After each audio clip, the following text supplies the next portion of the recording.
Islam, Bey. Islam to my highest self, Allah. The day is February the 16th, 2019. I am reading around the Arrington-Bey. I am going to start off reading Moorish literature. Okay. I'm reading page 18, Moorish Customs Ball. So enthusiastic was the reception of the costumes worn by the Moorish Americans during their parade that the members of the Moorish Science Temple have decided to have a different times what they will call a Moroccan costume ball. This affair will be held shortly after the holidays, about New Year's Eve. The Prophet consented that this could be for the entertainment of the members. Other groups of people in the city have been using the dress of our forefathers and imitating them, all but the olive hue they cannot get.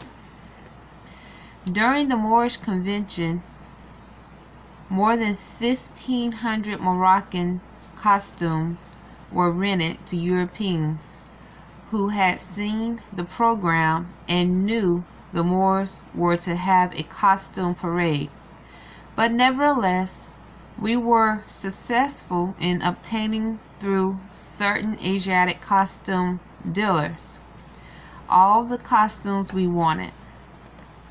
The Moorish costume ball will be among the first of such, giving where an idea is put forth that has to do with origin of the millions of people in this country who can trace their ancestors back to the illustrious founders of civilization. It will remind the descendants of these people of the time when their forefathers were the main people to spread the most progressive ideas of civilization. In fact, they saved civilization many times. When more barbaric tribes from the north were ravishing all countries, they were permitted to enter. It was the forefathers of the Moorish Americans and their near kin that saved the historic records that were threatened during the days when the burning of libraries was a fad for despotic soldiers.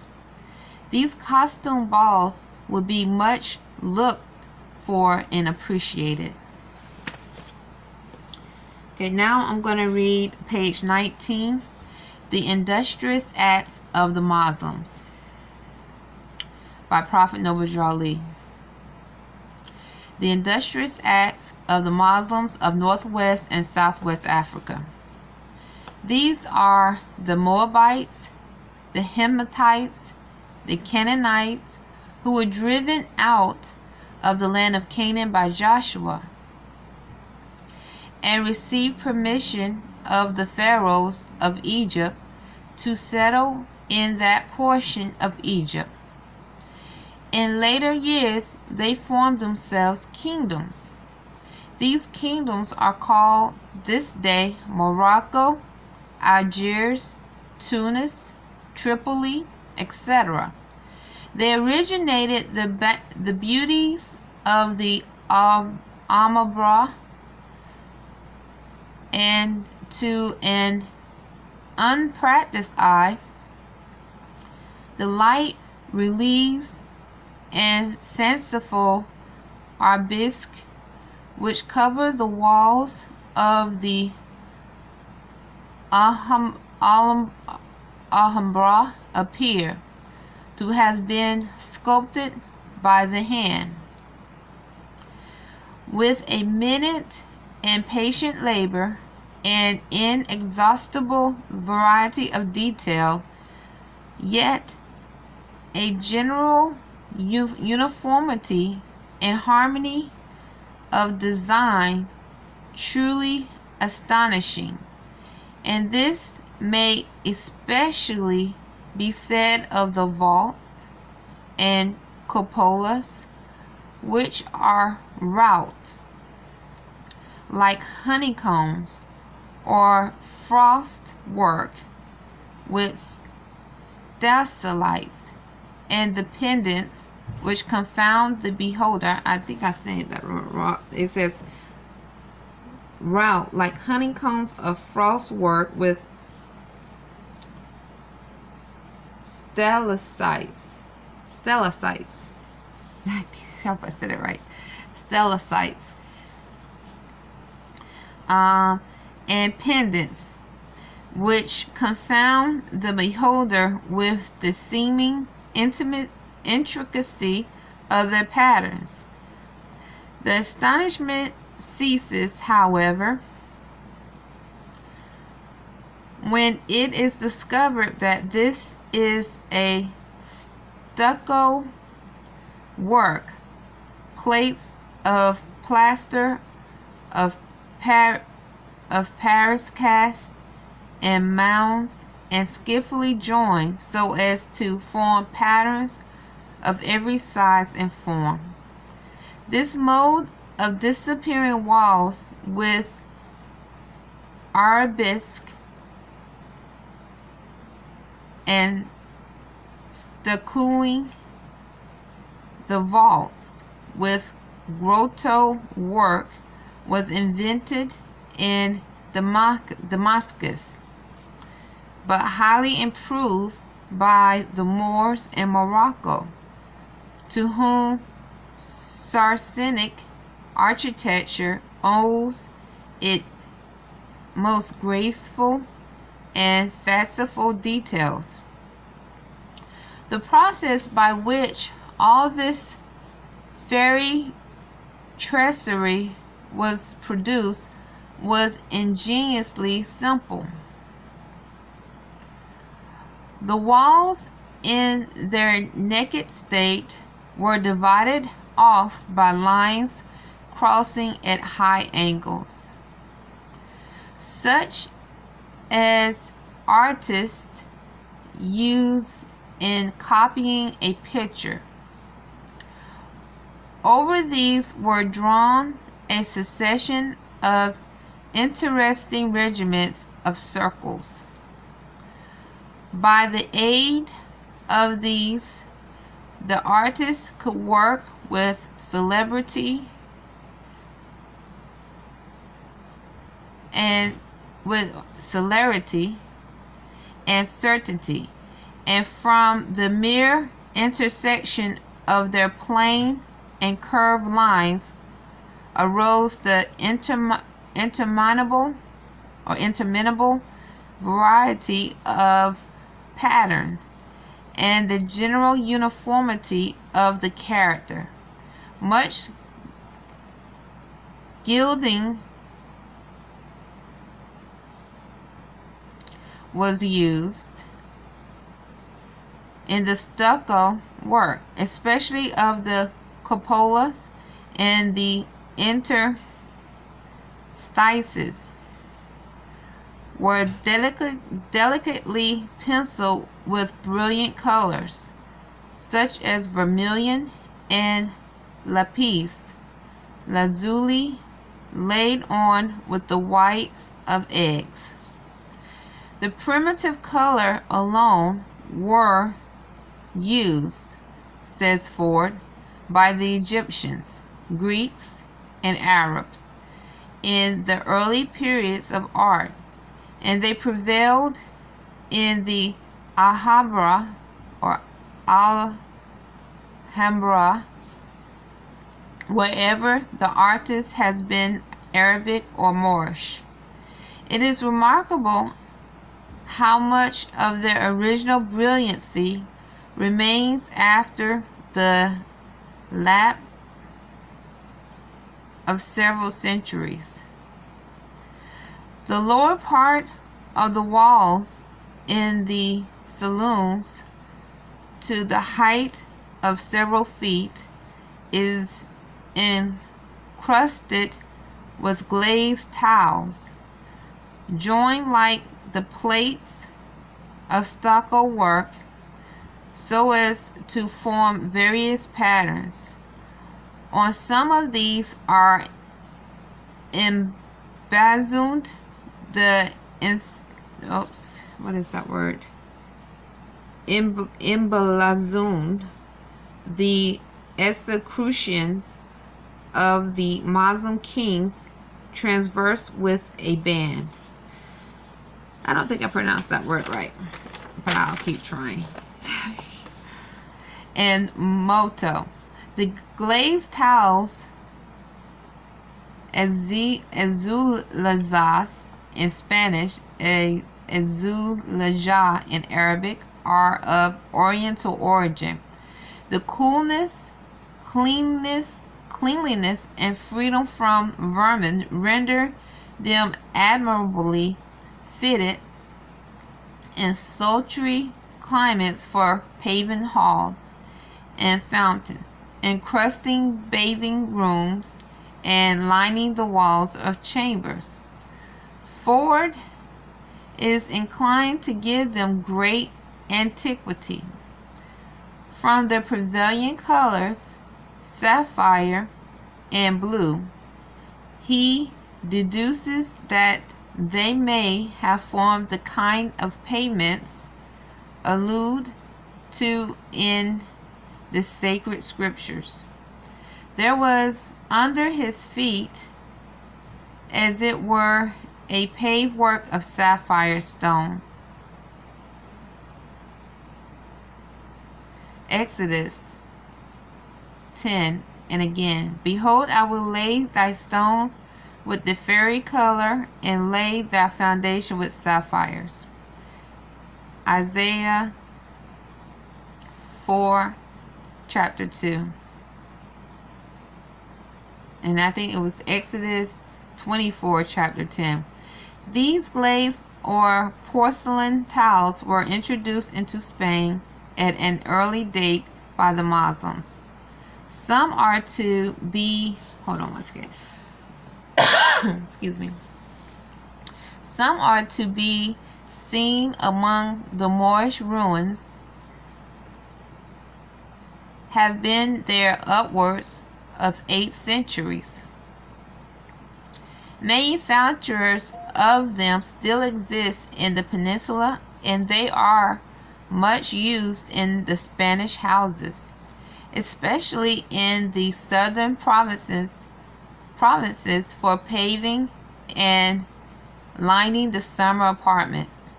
The Spaniards introduced them into the Netherlands when they had possession of that country. Excuse me again. The people of Holland adopted them with avidity as wonderfully suited to their passion for household cleanliness. And thus these oriental inventions, the azulejos of the Spaniards, the azuleja of the Arabs, I know I'm pronouncing this wrong, have come, I don't know, but I think I am, have come to the commonly known as Dutch tiles.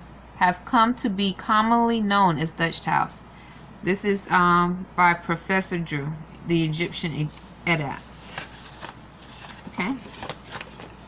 The next thing I'm going to read will be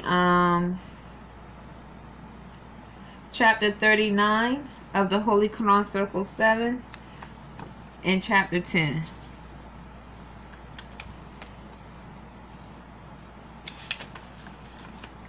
Okay, I'm going to start off with chapter 39.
Okay, I'm going to start off with chapter 39. It's called The Holy Instructions from the Prophet, Pinnacle of Wisdom. As the eye of the morning to the lark, as the shade of the evening to the owl, as honey to the bee, or as the carcass to the vulture, even such is life unto the heart of man. Though bright, it dazzle not; though obscure, it displeases not; though sweet, it clothe not; though corrupt, it forbid not. Yet who is he that know its true value? Learn to esteem as thou ought, then art thou near the pinnacle of wisdom. Think not with the fool that nothing's more valuable, nor believe with the pretend wise that thou oughtst to condemn it, love it not for thyself, but for the good it may be of others. Gold cannot buy it for thee, neither mines of diamonds purchase back the moment thou hast now lost it. Employ the succeeding ones in virtue.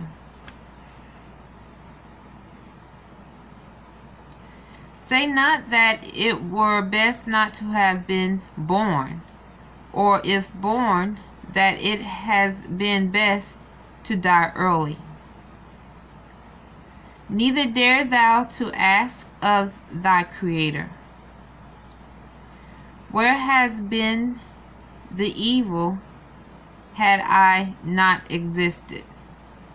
Good is thy power, the want of good is evil. And if thy question be just, lo, it condemned thee. Would the fish swallow the bait if he knew the hook were hidden therein? Would the lion enter the toils if he saw they were prepared for him? So neither were the soul to perish with this clay, neither would a merciful Father have created him. Know hence thou shalt live afterwards.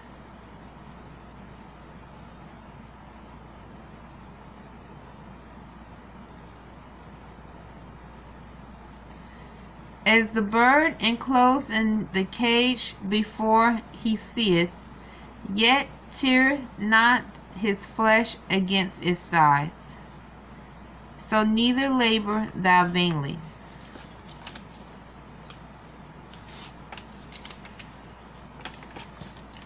To run the state thou art in, but know it is allotted thee, and be content with it. Though its ways are uneven, yet they are not all painful. Accommodate thyself to all, and where there is the least appearance of evil, suspect the greatest danger.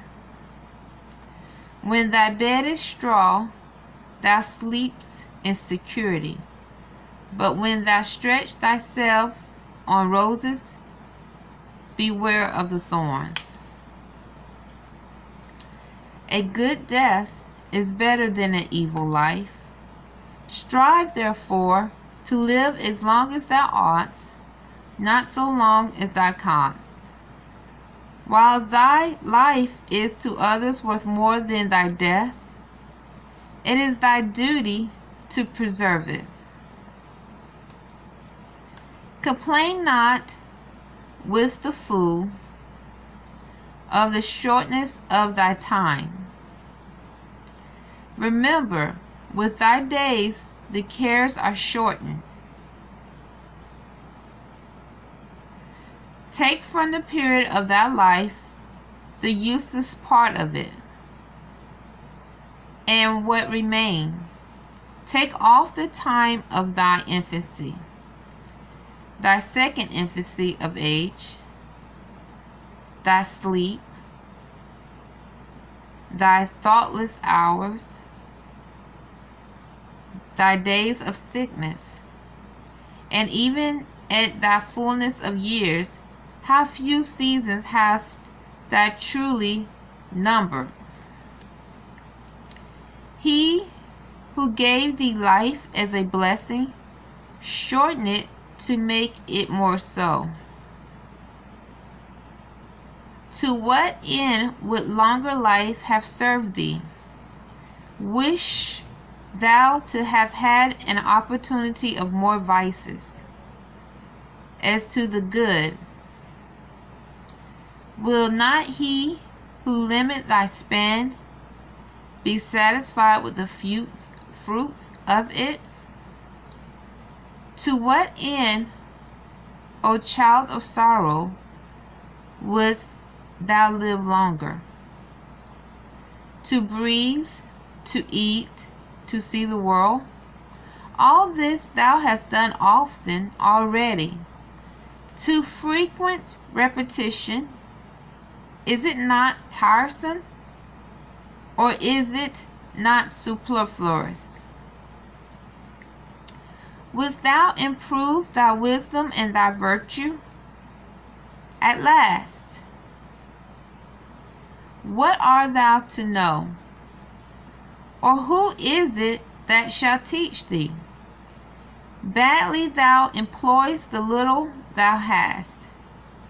Dare not, therefore, to complain that the more is not given thee.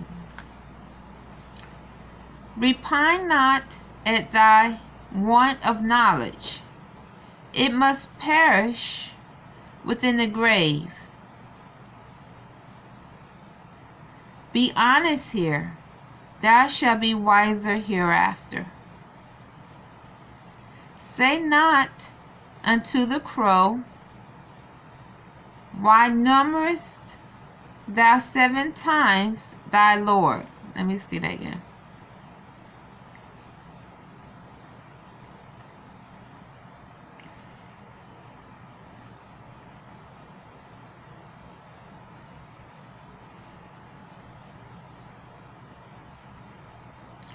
Why are thy eyes to see my offspring and 100 generation? Are these to be compared with thee in the abuse of life? Are they riotous? Are they cruel? Are they ungrateful?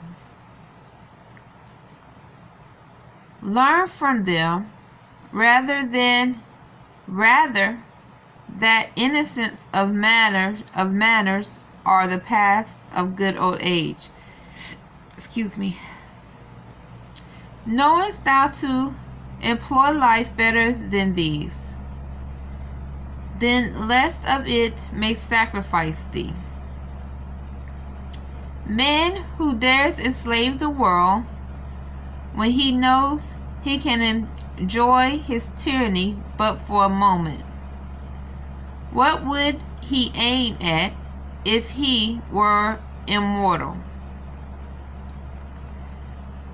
Enough hast thou of life, but thou regardest it not. Thou art not in want of it. O man, be thou art prodigal. Thou threwest it lightly away, as it thou hast more than enough. And yet thou repinest that it is not gathered again unto thee. Know that it is not abundance which make rich, but economy.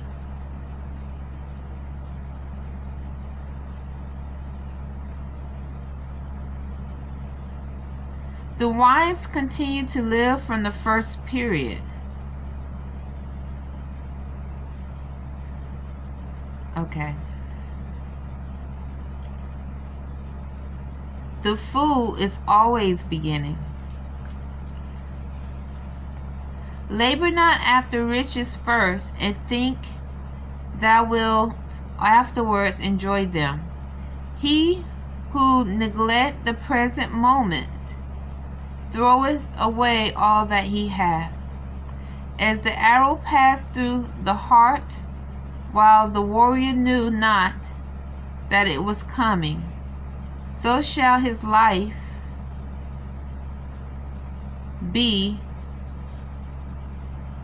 and I can't see this word, away, before he know that he hath it. What then is life, that man should desire it? What breathing, that he should covet it? Is it not a scene of delusion, a series of misadventures, a pursuit of evils, linked on all sides together? In the beginning it is ignorance, pain is in the middle, and its end is sorrow. As one wave push on another till both are involved in that behind them, even so succeed evil to evil in the life of man. The greater and the present swallow up the lesser and the past. Our terrors are real evils. Our expectations look forward into impossibilities. Fools to dread as mortals, and to desire as if immortal. What part of life is it that we should wish to remain with us? Is it youth? Can we be in love with outrage, licentiousness, and temerity? Is it age? Then we are found of infirmities. It is said, gray hairs are revered, and length of days in honor. Virtue can add reverence to the bloom of youth, and without it, age plants more wrinkles in the soul than on the forehead.